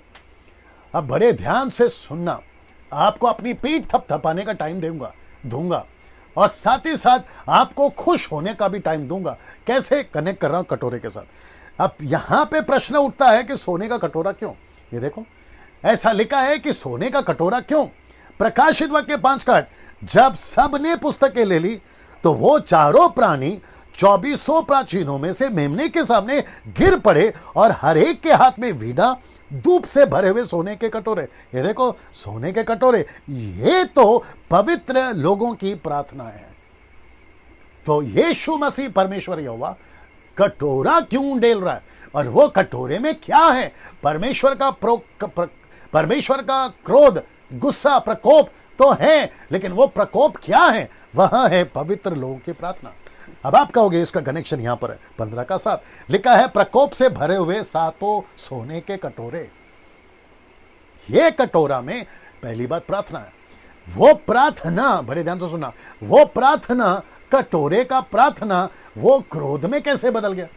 तो ऐसा क्या था प्रार्थना? अगर आपको याद होगा, जहां पर लिखा है वेदी के नीचे सफेद कपड़ा पहन के कुछ लोग कह रहे थे कि हमारे खून का बदला, हमारे शहादत का बदला, हमारे को जो सताया उसका बदला कब लोगे, कब लोगे, कब लोगे। तो वहां पर लिखा है कि थोड़ा विश्राम करो, थोड़ा इंतजार करो। तब तक यह कटोरा तैयार हो रहा था। तो इसका मतलब है, बड़े ध्यान से सुनना, आपको पीठ थपथपाने का टाइम दे रहा हूं, खुश होने का टाइम दे रहा हूं। जो आज आपको सताते हैं ना, खुश हो जाओ, क्योंकि उनका बदला लिया जाएगा। जो आपको टॉर्चर करते हैं ना, खुश हो जाओ, क्योंकि उनका बदला दिया जाएगा। जो आपको घर से निकालते हैं, जो आपका हुक्का पानी बंद करते हैं, जो आपका राशन कार्ड को बंद कर देते हैं, आपको घर से निकाल देते हैं, आपको जिंदा जला देते हैं, पत्थर से मार देते हैं, आरी से चीर देते हैं, गोली से मार देते हैं, गला काट देते हैं, खुश हो जाओ, क्योंकि परमेश्वर आपका बदला लेगा। जी, परमेश्वर आपका बदला लेगा, क्योंकि पृथ्वी पे लहू बहा है मसीहों का। और साथ ही साथ उन लोगों को वार्निंग है, मैं रिपीट करता हूं कि साथ ही साथ उन लोगों को वार्निंग है जो यीशु के लोगों को सताते हैं। मैं रिपीट करता हूं कि साथ ही साथ उन लोगों को वार्निंग है जो यीशु के लोगों को सताते हैं, जो पास्टरों को पीटते हैं, जो चर्चेस को जलाते हैं, जो बाइबल को जलाते फाड़ते हैं। ऐसे लोगों को मैं वार्निंग देना चाहता हूं, सर अगर अभी नहीं सुधरे तो तुमको ये कटोरा पीना पड़ेगा। ये मुसीबत जो मैं भी दिखाऊंगा ना, वो आपके ऊपर आएगी। ये कहकर मैं आपको वार्न कर रहा हूं कि जितनी जल्दी हो सकता है मसीहों को सताना बंद करिए। गांव गांव के अंदर, शहर शहर के अंदर, पड़ोस पड़ोस के अंदर तुम जो सताते हो, मैं यहां तक कि पाकिस्तान में जो मसीहों पे टॉर्चर हो रहा है, साथ ही साथ में मिडल ईस्ट में जो मसीहों पे टॉर्चर हो रहा है, नॉर्थ कोरिया में, चाइना के अंदर, ना जाने अफ्रीका के अंदर, पूरे पृथ्वी के अंदर जहां जहां टॉर्चर हो रहा है, अगर ये वीडियो इस वक्त में उन तक पहुंच रही है मेरी भाषा में, मैं उन सभी को वार्न करना चाहता हूं, जल्दी से सुधर जाओ, नहीं तो ये कटोरा तुम पर आएगा। तुम बर्दाश्त नहीं कर पाओगे। जितनी टॉर्चर, जितना सताव तुमने मसीहों को दिया है, परमेश्वर एक एक का हिसाब लेगा। दोस्तों, आज हम चुप क्यों हैं? जैसे मैंने कल भी बोला, एक गाल पे मारो दूसरा गाल दे देते हैं। क्यों? तुमको लगता है कि हम डरपोक हैं, तुमको लगता है कि हम शांत हो जाते हैं, तुमको लगता है कि हम कुछ नहीं कर सकते, तुम ही वीर हो, तुम ही सुपरस्टार हो। जी नहीं, बदला तो हम भी ले सकते हैं, लेकिन बदला लेने का काम परमेश्वर का वचन कहता है रोमी किताब में। इसलिए हम चुप हैं। आज हम इसलिए चुप हैं क्योंकि हम यीशु को फॉलो करते हैं। बात तो अलग होती कि हम तो डरते किसी के बाप से नहीं थे जब हम अविश्वासी में थे, जगह पे पीस के रखने वाली ताकत रखते थे। लेकिन अभी हम शांत इसलिए क्योंकि हम यीशु को फॉलो करते हैं, और जो कि यीशु कहता है कि बदला मैं लूंगा, इसलिए हम चुप है। सर पे मत चढ़ा करो, बात को समझा करो। और अगर जितना जल्दी नहीं सुधरे तो फिर गई भैंस पानी में। यह बात को साथ ही साथ मैं मसीहों को भी कहना चाहता हूं, आपको किसी से बदला नहीं लेना है, क्योंकि बदला प्रभु लेगा। कोई मोर्चा मत निकालो, कोई पार्टी मत बनाओ, चुपचाप से सहो, क्योंकि एक दिन प्रभु बदला लेगा। नीचे टाइप कर सकते हैं आमेन, प्रेज द लॉर्ड। आपको जैसी प्रतिक्रिया दिखानी है दिखा सकते हैं ना। यहां से आगे बढ़ूंगा, यह आपको बात समझ में आ गई कि कटोरा क्यों, यह बात इसको बताती है। ये देख लीजिए जी जी, ये है वो 7 कटोरा ना। शुरुआत होती है पहले कटोरे की। वक्त को ध्यान में रखते हुए बात करूंगा। सबसे पहला कटोरा जब पृथ्वी पर उंडेलने की बारी आई, आइए देखते हैं क्या हुआ। सो पहले ने जाकर अपना कटोरा पृथ्वी पर उंडेल दिया उन मनुष्यों के जिन पर पशु की छाप थी और जो उसकी मूरत की पूजा करते थे। एक प्रकार का, देखो लिखा है, दुखदायी फोड़ा निकला। मैं पिक्चर दिखा देता आपको, ये देखो जी। ये कौन है जिनके माथे पे 666 है? ये लोग कौन हैं जिनको एंटी क्राइस्ट का नाम लेने में मजा आया? ये लोग कौन हैं जिन्होंने यीशु के सुसमाचार को ठुकरा?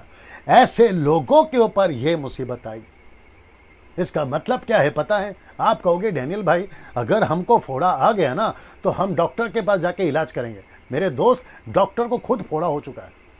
आप कहोगे अमेरिका में जाके दवाई लेकर आऊंगा, तो अमेरिका के डॉक्टर को भी फोड़ा हो चुका है। चाइना में जाकर लेकर आएंगे, उसको भी हो चुका है। अफ्रीका में जाएंगे तो उसको भी हो चुका है। मैंने आपको अभी बताया था ना कि ये विपत्ति पूरी पृथ्वी पर आएगी। 1/3 नहीं, पूरी पृथ्वी जहां जहां एंटी क्राइस्ट के फॉलोवर्स है उन सब के ऊपर आएगी, उन सब के ऊपर आएगी। Can you believe this? ये आपके पृथ्वी पर होने वाला, और ये उन्हीं पर होगा जो एंटी क्राइस्ट के फॉलोवर है। यीशु के सुसमाचार को आज मजाक उड़ाते हो ना तुम चर्च का, आज मजाक उड़ाते हो ना तुम हम पास्टरों का, आज मजाक उड़ाते हो ना तुम हम प्रचारकों का। फेसबुक पे, यूट्यूब पे तुम हमको भर भर के गालियां देते हो, तुम हमको भर भर के उल्टा सीधा बोलते हो। अरे ये तो हल्लेलुया वाले, अरे ये तो प्रेज द लॉर्ड वाले, अरे ये तो बाइबल वाले, अरे ये तो यीशु वाले। फिर उड़ाना मजाक, तब पता चलेगा। मैं वापस कह रहा हूं, नफरत से नहीं बात कर रहा हूं, लेकिन तुमको ये दिन से बचाने की बात कर रहा हूं। सीधी बात तो तुमको समझ में आती नहीं है, इसलिए ऐसे बात करना पड़ता है। अगर अभी नहीं सुधरे, गई भैंस पानी में।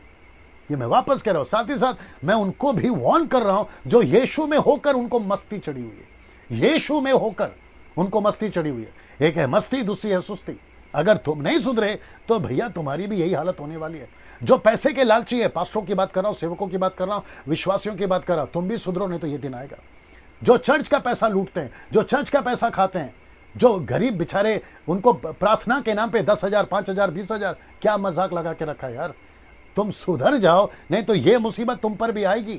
क्योंकि परमेश्वर किसी प्रकार का ऐसे वस्तुओं को अपने स्वर्ग के राज्य में नहीं लेगा। जितना जल्दी हो सकता है ये टीचिंग में, अगर आपको मेरी भाषा समझ में आ रही, मैं मुंबई कर से बात कर रहा हूँ, पुणे कर से बात कर रहा हूँ, नागपुर से बात कर रहा हूँ, गुजरात आपका जहाँ कहीं, साउथ है आपका, झारखंड है आपका, उड़ीसा है आपका, जहाँ भी है, आप सबसे बात कर रहा हूँ, सुधर जाओ, सुधर जाओ। अदर कंट्री से भी बात कर रहा हूँ, सुधर जाओ। पाकिस्तानियों को भी कह रहा हूँ, सुधर जाओ, नहीं तो फिर ये दिन आपको देखना पड़ेगा ना। इसको देखिए, प्रकाशित वाक्य 16:3, दूसरे ने अपना कटोरा समंदर पर उंडेल दिया और वह मरे हुओं का सा लहू बन गया और समंदर में का हर एक जीवधारी मर गया। ये देखो, जीवधारी मतलब जितने भी फिश, क्रैब्स, प्राउंस, आपको सी फूड का बड़ा शौक है ना, लिखा है कि एक नहीं पूरी पृथ्वी पे मर गए। ये चित्र देख लीजिए पहले, सब ठीक है, ये चित्र देख लीजिए। यहां से शुरू होता है पहला बोल, ये है दूसरा बोल, मतलब दूसरा कटोरा। आप ये चित्र देखिए और साथ ही साथ में ये चित्र देखिए जी। सी दिस, ये क्या है डैनियल भाई? परमेश्वर का गुस्सा। ये क्या है? परमेश्वर का क्रोध, एंगर, रॉथ। ये परमेश्वर का गुस्सा क्यों? समंदर पे क्यों? हरकतें करी है ना समंदर ने भी, वो सबको नहीं छोड़ रहा है जहां जहां से परमेश्वर को महिमा नहीं मिली है ना। इसको देखिए, प्रकाशित वाक्य 16:4, तीसरे ने अपना कटोरा नदियों और पानियों के सोतों पर उंडेल दिया और वे लहू बन गए। मतलब आपकी जितनी भी नदी है, जिसका नाम लेना चाहो आप ले लीजिए, जितनी भी नदी है वो सारे के सारे नदी, मुझे ये चित्र मिला इसलिए आपको दिखा रहा हूं, सारे के सारे नदी क्या बन गए? लिखा है लहू बन गए। ऐसा क्यों? मैं आपको बताऊंगा ऐसा क्यों, लेकिन फिलहाल आपको यह बता देता हूं कि आपका बिस्लरी, आपका एक्वाफिना, आपका किनले और आपका जो भी दुनिया का पानी, फ्रिज खोलोगे पानी भरा था रात को, सुबह लहू। आपका मटका से पानी पियोगे, लहू। आपके कुएं का पानी, लहू। आपका बोरिंग से पानी निकलेगा, लहू। आपके दरिया के पास जाओ, मरीन ड्राइव या फिर चेन्नई या फिर आपका वाइजैक या फिर आपका अमेरिका लॉस एंजलिस, जहां पे भी जाओ आपको सारे नदी, समंदर आपको लहू मिलेंगे। फिर पी के बताओ। तो इसका मतलब क्या मालूम है? मैं आपको बता देता हूं। यहां पे हो गया फोड़ा, अब लगी है प्यास, पानी नहीं पी सकते क्योंकि पानी खुद लाल हो गया। ये देखो, पानी खुद लाल हो गया, तो फिर पियोगे क्या? अब आप टॉर्चर देख रहे हो कैसे, और ये टॉर्चर क्यों? क्योंकि मसीहों को नहीं, मसीहों को सताया, मसीहों को मारा। मैं आपको बताता हूं, वचन बता देता हूं। पद 5 से 7 तक में परमेश्वर का सच्चा न्याय दिखता है। आइए बताते हैं कैसे। ओके, आपको पढ़ना होगा प्रकाशित वाक्य उसका 16 का 5 से 7 जी। आइए सुनते हैं ये सच्चा न्याय क्यों, मैं आपको बता रहा हूं जी। तब मैंने पानी के स्वरदूत को यह कहते सुना, हे पवित्र जो है और जो था, तू न्यायी है और तूने यह न्याय किया, क्योंकि उन्होंने पवित्र लोगों और भविष्यद्वक्ताओं का लहू बहाया था और तूने उन्हें लहू पिलाया, क्योंकि वे इसी योग्य है। फिर मैंने वेदी से यह शब्द सुना, हाँ, हे सर्वशक्तिमान प्रभु परमेश्वर, तेरे निर्णय ठीक और सच्चे हैं। ओके ना दोस्तों, आप जैसे यहाँ पे देख रहे हैं कि तेरा न्याय सच्चा है, इसका मतलब क्या है मालूम है? परमेश्वर कहता है, वचन कहता है कि उन्होंने लहू बहाया, इसलिए परमेश्वर ने उनको लहू पिलाया, उनको लहू पिलाया। सीधस, इसका मतलब मैं वापस कहता हूं, सुधर जाओ, जितनी जल्दी हो सकता है सुधर जाओ। North Korea, China, Arab country, Bharat में कुछ ऐसे ग्रुप्स निकले, खैर नाम तो नहीं लूंगा, ठीक है ना, ऐसे ग्रुप निकले जो मसीहों पे अत्याचार कर रहे हैं, आप अभी कर लो। लेकिन आपको सिर्फ डैनियल राज एक वार्निंग के रूप में बता रहा है इस वीडियो के माध्यम से, सुधर जाओ, नहीं तो ये सब कुछ तुम पर बीतने वाला है। सुधर जाओ। वो दिन हम चाहकर भी आपको नहीं बचा पाएंगे, लेकिन अभी हम बचा रहे हैं आपको। तो चाहते हो तो सुधर जाओ ना। वापस आते हैं इसके ऊपर में ना। 16 का 8 लिखा है कि चौथे ने अपना कटोरा, अभी हम चौथे कटोरे पे चल रहे हैं, लिखा है चौथे ने अपना कटोरा सूर्य पर उंडेल दिया और उसे मनुष्यों को, बड़ा भयंकर आ रहा है, लिखा है मनुष्यों को आग से झुलसा देने का अधिकार दिया गया। मैं चित्र दिखा देता हूं आपको। अब हम हैं यहां पे, ये वाला, और चित्र दिखा रहा हूं, ये देख लीजिए। इसका मतलब है कि इसका मतलब है कि पृथ्वी सूरज के नजदीक चली जाएगी। सूरज तो अपनी जगह पे रहेगा, लेकिन पृथ्वी सूरज के नजदीक चली जाएगी और मनुष्यों को झुलसा देने वाला। बहुत सारे स्क्रिप्चर्स मुझे मिले, हबक्कुक से, नहमिया से, यशाया से। मैंने वक्त का ध्यान रखा, मैं नहीं डाल पाया, बट आपको जैसे मैं स्टडी करूंगा, यूट्यूब के लिए बनाऊंगा ना, तो तभी मिल जाएगा, डिटेल में जाऊंगा तब मिल जाएगा। लेकिन लिखा है मनुष्य को झुलसा देने वाला। ये देख रहे हैं, ऐसा मनुष्य झुलस जाएगा। अब आप बोलोगे कि डैनियल भाई झुलस ही तो रहा है। मैं आपको बताता हूं झुलसने का मतलब क्या है। एक तो इनको लगा है यहाँ पे फोड़ा, ये देखो ऐसी अवस्था है। ऊपर से इनको पीने के लिए पानी नहीं है, एक तो पानी नहीं है, ऊपर से ये देखो ये हालत है, ये हालत। अब आप टॉर्चर की लेवल देख रहे हो। अच्छा, अब आप लोग बोलोगे एसी गाड़ी में बैठ जाऊंगा, तो एसी गाड़ी का पथरा जल जाएगा। आप कहोगे कि एयर कंडीशन का घर में जाऊंगा, तो एयर कंडीशन का जो घर है ना वो जल जाएगा। आप कहोगे कश्मीर में जाऊंगा, जहां बर्फ गिरती है वहां जाऊंगा, तो वहां की भी हालत यही है। मैं आपको अभी बता चुका हूं कि ये जो समस्या है ना, ये पूरी पृथ्वी पर आएगी। तो अब आप सोच के देखो कि व्यक्ति जिएगा तो जिएगा कैसे, और उसका गुस्सा सबसे ज्यादा किस पर होगा।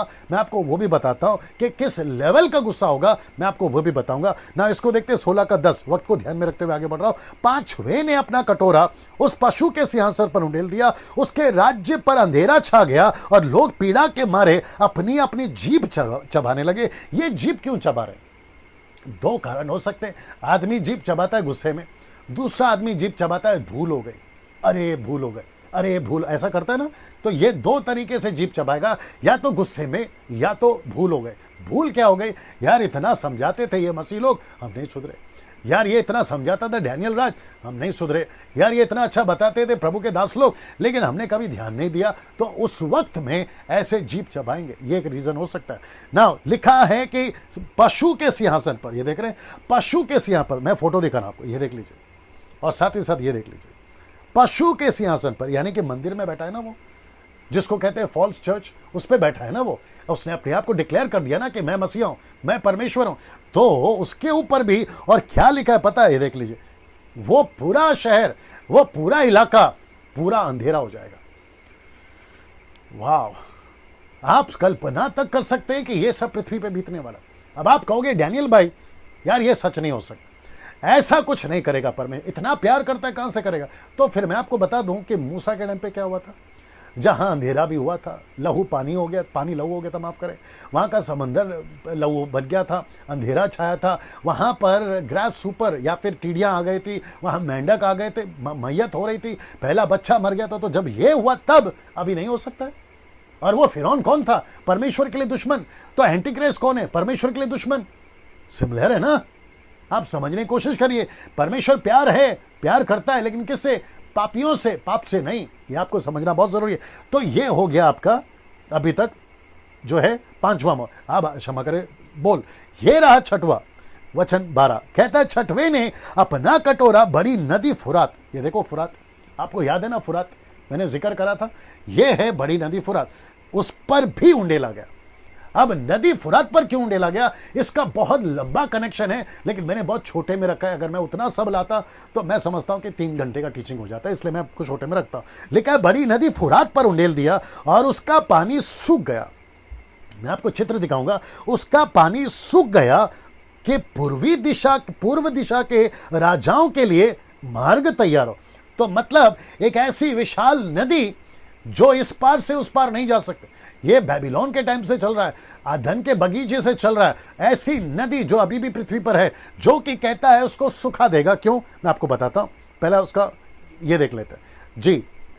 देख लो लाइट, सब ठीक है ना। ये है वो नदी जो पिक्चर के रूप में मैं आपको समझा पा रहा हूं, लेकिन हूबहू ऐसा है इसकी कोई गारंटी नहीं दे रहा हूं ना। इसको देख लीजिए, यहां पर भी देख लीजिए ये नदी, साथ ही साथ में फिर ये नदी, ये सब सूख जाएगा। ये सूख क्यों जाएगा मैं बता रहा हूं। यह नदी क्यों सूखेगी मैं बता रहा हूं। लिखा है कि एक बड़े और अंतिम लड़ाई के लिए, जिसको कहते हैं इंग्लिश में द बैटल ऑफ एरमेगडोन। मैं रिपीट करता हूं, द बैटल ऑफ एरमेगडोन। तो इसका मतलब है इस लड़ाई के लिए ये जो है नदी को सुखाया गया है। ये नदी को सुखाया गया ना। अब यहां से मैं आपको कुछ दिखाने जा रहा हूं। मैं चाहता हूं कि मैं आपको उसको दिखाऊं। ओके, प्रकाशित वाक्य 16:13।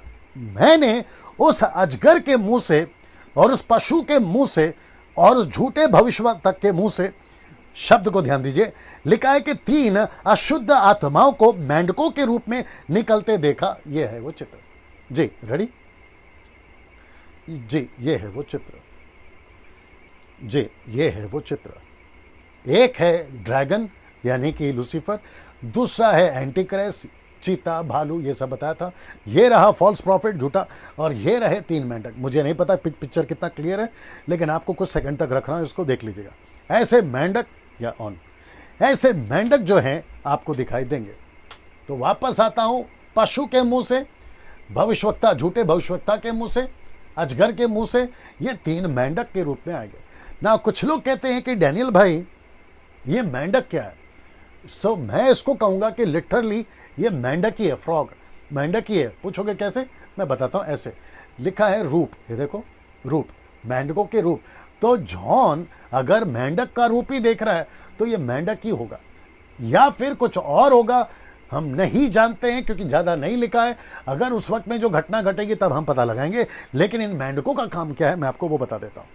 प्रकाशित वाक्य 16:14। ये चिन्ह दिखाने वाली दुष्ट आत्मा है। ये मेंढक क्या है, रूप मेंढक का है, लेकिन ये इवल स्पिरिट है, दुष्ट आत्मा है, जो सारे संसार के राजाओं के पास निकलकर इसलिए जाती हैं कि उन्हें सर्वशक्तिमान परमेश्वर के उस बड़े दिन की लड़ाई के लिए इकट्ठा करे, जो कि 16:16 में कहता है उन्होंने उनको उस जगह इकट्ठा किया जो इब्रानी भाषा में हरमगदोन कहलाता है, इंग्लिश में एरमेगडोन, और यहां पर है हरमगदोन। ये इसके लिए तैयार करेंगे ना। मुझे नहीं पता कि आप इस बात को जानते कि नहीं जानते कि इस नदी के चलते जो 2 हिस्सा है वो कभी एक नहीं हो पाया था, लेकिन जैसे ये 3 मेंढक आएंगे और जैसे ही वो कटोरा 7वां उंडेला जाए, क्षमा करें 6वां उंडेला जाएगा फुरात पर, जो नदी का पानी है वो सूख जाएगा। तो उसके चलते क्या होगा कि इस तरफ के लोग इस तरफ जा सकते हैं और इस तरफ के लोग इस तरफ जा सकते हैं। जैसे मैं आपको पिक्चर दिखा चुका हूं, मैं आपको वापस दिखा देता हूं। वो पिक्चर मेरे पास में है यहाँ पर। ओके, मैं यहाँ पे दिखा देता हूँ। अगर आपका थोड़ा सा ध्यान उस पर जाएगा, ये देखिए, ये आपको आर्मी दिख रही है, ये आपको पूरा का पूरा नदी सूखा हुआ दिख रहा है, ये 3 मेंढक दिख रहे हैं आपको। तो इसका मतलब है कि उस वक्त में एंटी क्राइस्ट अपने लोगों को इकट्ठा करेगा, और जिसका जिक्र मैं करूंगा 19वें अध्याय में, जहां पे युद्ध होगा, एरमेगडोन की लड़ाई, जहां यीशु मसीह ऊपर से आएंगे, झटके में खत्म कर देंगे। उसकी तैयारी जो है यहाँ पे अभी चल रही है, जो कि मैं आपको बता चुका हूं ना। प्रकाशित वाक्य 16:14 ये आपको मैं पढ़वा चुका हूं ना। इसको देखिए, 15 वचन पढ़ते हैं। देख मैं चोर की नाई, जी, देख मैं चोर की नाई आता हूं, धन्य है जो जागता रहता है। अभी वचन 15 यहां पर है, जबकि आपने थोड़ा ध्यान दिया होगा, 14 का बात कर रहा था मैं 16 तक में, ठीक है ना। फिर 16 वचन मैंने बता दिया, बीच में मैंने 15 बाद में डाला। मैं आपको बताता हूं, इसलिए मैं चोर की नहीं आता हूं, धन्य है जो जागता रहता है, अपने वस्त्र की चौकसी करता है कि नंगा ना फिरे, लोग उसका नंगापन ना देखे। इसका मतलब है यीशु कहता है कि मैं चोर की नहीं अचानक आ जाऊंगा। यीशु चोर नहीं है। यीशु चोर की नहीं क्यों आएगा, ये कॉन्सेप्ट क्यों लिया? क्योंकि कुछ शहरों में अगर चौकीदार सो जाता है तो उसके कपड़े उतार दिए जाते हैं, एक कहावत के हिसाब से चल रहा है, उसी का एग्जाम्पल यीशु ने यहाँ लिया हुआ है और उसको पूरा बिना कपड़े को घूमना पड़ता है ताकि उसको जो है अपने नंगेपन पे शर्मिंदा हो, वो वापस ना सोए, ये कॉन्सेप्ट है। लेकिन यहाँ पर यीशु ने वही एग्जाम्पल लिया और वो कहता है कि जागते रहो, धन्य है जो जागता रहता है। जागने का कॉन्सेप्ट बहुत लंबा है, मैं नहीं डाल सकता क्योंकि मुझे आगे आपको बताना है। तो जागने का कॉन्सेप्ट मैं इतना बता सकता हूं कि अपनी तैयारी रखो। 10 कुंवारियों का एग्जाम्पल आपको याद होगा, जहां पर वो 10 की 10 हो गई, वो तो शुक्र है तीसरा ग्रुप का जिसने आधी रात को धूम मचाई, मत्ती 25 का 6 में आधी रात को धूम मचाई, तब जाके वो जागी। तो यहां पे बात हो रही है आत्मिक तैयारी की, यहां पे बात हो रही है खुद की तैयारी की, जो कि मैं कल बताया था। आपको कितना आत्मिक होना होगा इस टीचिंग से आपको पता चल गया होगा। आप अभी तक मस्ती में चल रहे थे, आप लाइटली ले रहे थे मसीह जीवन को, आपको ऐसा लग रहा था अरे चलता है, अरे होता है, अरे हो जाएगा, अरे ये पास्टर लोग का काम, अरे ये प्रीचरों का काम है, आपको ऐसा लगता था। लेकिन अब आपको समझना होगा यीशु अचानक आ जाएगा छोर की नहीं और तुमको पता तक नहीं चलेगा ना। प्रकाशित वाक्य 16 का 17, सातवें ने अपना कटोरा, ये रहा सातवां, सातवें ने अपना कटोरा हवा पर उंडेल दिया, मंदिर के सिंहासन से यह बड़ा शब्द हुआ कि हो चुका। इंग्लिश में फिनिश्ड, इट इज फिनिश्ड। यीशु का शब्द क्या था क्रूस के ऊपर? फिनिश्ड। तो यहां पर भी वो सातवां कटोरा कहता है फिनिश, अब खत्म, अब कुछ नहीं बचेगा, पृथ्वी पर से सब कुछ खत्म हो जाएगा। ये उसका जो है उंडेले जाने पर ये आवाज जो है यूहन्ना ने सुनी ना। इसको देखिए 16 का 18 लिखा है, फिर बिजलियां और शब्द, गर्जन, एक ऐसा बड़ा भूकंप जिसको बुढ़ोल कहते हैं, एक ऐसा भूकंप, अर्थक्वेक हुआ, भूकंप हुआ। जब से मनुष्य की उत्पत्ति पृथ्वी पर हुई है तब से ऐसा बड़ा भूडोल कभी नहीं हुआ। तो ये इतना बड़ा भूकंप जो पृथ्वी पूरी हिल गई, उसके पहले कभी नहीं हुआ, उसके बाद कभी नहीं हुआ। और याद रखो यीशु ने क्या कहा था 24 में, मत्ती के 24 में, अंत का चिन्ह क्या है? जगह जगह भूकंप होंगे, लेकिन ये सबका बाप होगा। ये सबका बाप होगा मतलब ये तो पूरी दुनिया को हिला देगा। मैं आपको बताता हूं, थोड़ा चित्र दिखा देता हूं। पहला ये चित्र देख लीजिए, मेरे पास जो मिला मैंने आपको आपके लिए रखा है। ये देख रहे हैं आप, ये भूकंप, कल्पना कीजिए मुंबई के जितने बिल्डिंग्स हैं उनका क्या होगा। मैं वचन पढ़वाऊंगा, मुंबई के जितने बिल्डिंग्स है उसका क्या, आपका जो क्या कहते हैं ना उसको, माउंट एवरेस्ट, उसका क्या होगा, आपके इजिप्ट का पिरामिड्स उसका क्या होगा, आपके यूएसए के बड़े बड़े बिल्डिंग्स उसका क्या होगा, आपके जापान के बिल्डिंग, आपके चाइना के बिल्डिंग्स उसका क्या होगा। जरा सोच के देखिए, ये सारी चीजें उस वक्त में पृथ्वी पर क्या होगा, जरा सोच के देखिए ना। प्रकाशित वाक्य 16 का 19, उस बड़े नगर के 3 टुकड़े हो गए, जाति जाति के नगर गिर पड़े। बड़ा बाबुल मैं आपको बताऊंगा 17वें अध्याय पे, बड़ा बाबुल का स्मरण परमेश्वर के यहाँ हुआ। मतलब परमेश्वर ने बड़े बाबुल को याद किया, क्योंकि 17वां अध्याय उसी के ऊपर है। परमेश्वर के यहाँ पर उसका याद हुआ, अपने क्रोध की जलजलाहट की मदिरा उसे पिलाए। ये देखिए, ये है बड़ा बाबुल जिसको मैं कह रहा हूँ फॉलन एंजल्स, क्षमा करे फॉलन चर्च, पतन किया हुआ कलीसिया इजरायलियों का। ये उसके ऊपर वेश्या जो बताता है, मैं आपको कल बताऊंगा इसके बारे में। प्रकाशित वाक्य 16 का 20, और हर एक टापू अपनी जगह से टल गया, पहाड़ों का पता ना लगा।